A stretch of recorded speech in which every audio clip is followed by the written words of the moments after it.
అండి welcome to my channel Asthitha world. Today recipe tomato నిల్వ పచ్చడి. ముందుగా 2 కేజీల టమాటోలు తీసుకొని వాటర్ తో కడుక్కొని ఆరబెట్టుకోవాలి. అస్సలు తడి లేకుండా పొడి క్లాత్ తో తుడుచుకోవాలి. కొంచెం తడి ఉన్నా కూడా టమాటో పచ్చడి అనేది నిల్వ ఉండదు, తొందరగా పాడైపోతుంది. ఇలా వీడియోలో చూపిస్తున్నట్టుగా టమాటో ముక్కల్ని చిన్నగా కట్ చేసుకోవాలి. ఎప్పుడైనా మనం నిల్వ పచ్చళ్ళు పెట్టేటప్పుడు అస్సలు వాటర్ అనేవి తగలకుండా చూసుకుంటే పచ్చళ్ళు ఎక్కువ రోజులు నిల్వ ఉంటాయి. అలాగే సాల్ట్ కూడా పర్ఫెక్ట్ గా వేసుకోవాలి. సాల్ట్ తక్కువ ఉన్నా కూడా ఖరాబ్ అయిపోతాయి. టమాటో నిల్వ పచ్చడి పెట్టేప్పుడు టమాటోలు ఎక్కువగా పండుగా ఉంటాయి కదా, అలాంటివి తీసుకుంటే రుచిగా కుదురుతుంది. ఇలా కట్ చేసుకొని పెట్టుకున్న టమాటో ముక్కలన్నీ ఒక పాన్ లో వేసుకొని ఉడికించుకోవాలి. అస్సలు ఆయిల్ వేయకూడదు. మూత పెట్టుకొని టమాటో ముక్కల్లో ఉన్న వాటర్ అంతా బయటకు వచ్చి అబ్జర్వ్ అయ్యి మళ్ళీ టమాటో ముక్కలంతా ఫ్రై అయ్యేంత వరకు ఉడకబెట్టుకోవాలి. చూసారు కదా, ఇలా వీడియోలో చూపిస్తున్నట్టుగా టమాటో నుంచి వాటర్ అనేది బయటకు వస్తుంది. ఇలా మధ్య మధ్యలో కలుపుతూ స్టవ్ అనేది సిమ్ లో పెట్టుకొని ఉడికించుకోవాలి.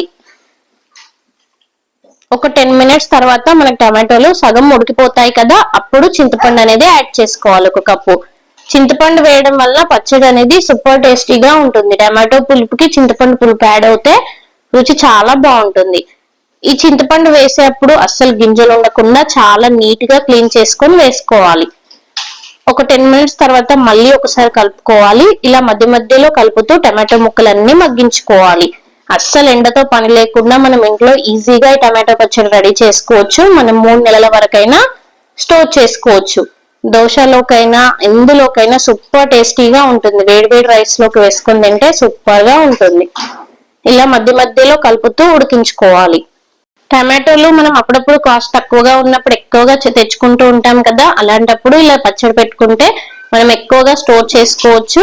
మీరు ఎప్పుడైనా టమాటో పచ్చడి టేస్ట్ చేశారా? టేస్ట్ చేయకుంటే కంపల్సరిగా వీడియోలో చూపిస్తున్నట్టుగా ట్రై చేయండి. పక్కా కొలతలతో అస్సలు పాడవకుండా వస్తుంది. చూసారు కదా, టమాటోలో ఉన్న వాటర్ అంతా అబ్జర్వ్ అయిపోయింది. ఇలా మంచిగా ఉడకపెట్టుకోవాలి. ఇప్పుడు ఉడకపెట్టుకొని పక్కన పెట్టుకోవాలి, చల్లారనివ్వాలి.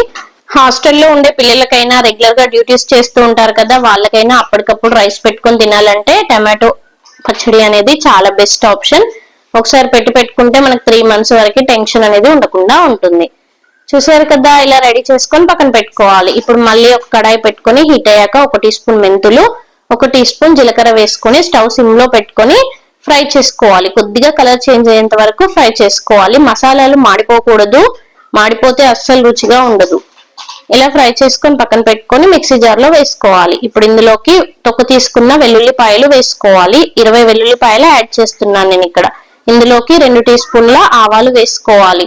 ఆవాలు ఫ్రై చేసి వేస్తే కొంచెం చేదుగా వస్తాయి, అందుకని డైరెక్ట్ గా వేసుకోవాలి. ఇలా చూపిస్తున్నట్టు కన్సిస్టెన్సీ వచ్చేంత వరకు మిక్సీ పట్టుకొని పక్కన పెట్టుకోవాలి. ఇప్పుడు మళ్ళీ కడాయి పెట్టుకొని పల్లి నూనె వేసుకోవాలి. 1 కప్పు. ఎప్పుడైనా పచ్చళ్ళు రుచిగా కుదరాలంటే పప్పుల నూనె అయినా పల్లి నూనె అయినా వాడితే పచ్చడి అనేది రుచిగా కుదురుతుంది. ఆయిల్ హీట్ అయ్యాక జీలకర్ర ఆవాలు వేసుకొని ఫ్రై చేసుకోవాలి. కొన్ని మెంతులు వేసుకోవాలి. పచ్చళ్ళు అక్కడక్కడ వస్తే టేస్ట్ అనేది చాలా బాగుంటుంది. ఇలా ఆయిల్ చల్లారాక కొన్ని వెల్లుల్లిపాయలు వేసుకొని ఫ్రై చేసుకోవాలి. పచ్చడి ఎప్పుడు చేసేటప్పుడైనా ఆయిల్ అనేది కొంచెం గోరువెచ్చగా ఉన్నప్పుడే మనం కారం వేసుకోవాలి, లేదంటే మాడిపోతుంది. అంత ఎక్కువ రోజులు కూడా పచ్చడి టేస్టీగా ఉండదు. 2 కేజీల పచ్చడికి నేను ఇక్కడ 1.5 టీ గ్లాసుల కారపొడి యాడ్ చేస్తున్నాను. ఉప్పు 3/4 కప్పు వరకు యాడ్ చేస్తున్నాను. ఉప్పు కారం అనేది పర్ఫెక్ట్ గా యాడ్ చేసుకోవాలి, లేదంటే పచ్చడి అనేది పాడవుతుంది. ఇలా ఒకసారి ఆయిల్లో బాగా మిక్స్ చేసుకోవాలి ఉప్పు కారం పట్టేట్టు. మొత్తం చల్లారాక ఇందులోకి మనం ముందుగా రెడీ చేసుకొని పెట్టుకున్న టమాటోది ఉంది కదా ప్యూరీ, అది యాడ్ చేసుకోవాలి. ఈ పచ్చడి అనేది సూపర్ టేస్టీగా ఉంటుంది. ఈసారి మీరు కూడా ట్రై చేయండి. ట్రై చేస్తే ఎలా వచ్చిందో కామెంట్ చేయడం మాత్రం అస్సలు మర్చిపోకండి. చూసారు కదా, వీడియోలో చూపిస్తున్నట్టుగా టమాటోని ఇందులోకి యాడ్ చేసుకొని ఒక్కసారి మిక్స్ చేసుకుంటే సూపర్ టేస్టీ అయిన టమాటో పచ్చడి అనేది రెడీ అవుతుంది. వీడియో నచ్చిందా? మరి నచ్చితే ఈసారి మీ ఇంట్లో టమాటోలు ఉన్నప్పుడు కంపల్సరీగా ట్రై చేసేయండి. Thank you for watching. Me friends లో ఎవరైతే పచ్చడి లవర్స్ ఉన్నారో వాళ్ళకి కంపల్సరీగా ఈ వీడియోని షేర్ చేయండి, లైక్ చేయండి. అలాగే మీకు ఏ రెసిపీ కావాలో కామెంట్ చేయండి. మరిన్ని మంచి మంచి వంటకాల కోసం మన ఛానల్ సబ్స్క్రైబ్ చేసుకోండి. Thank you for watching.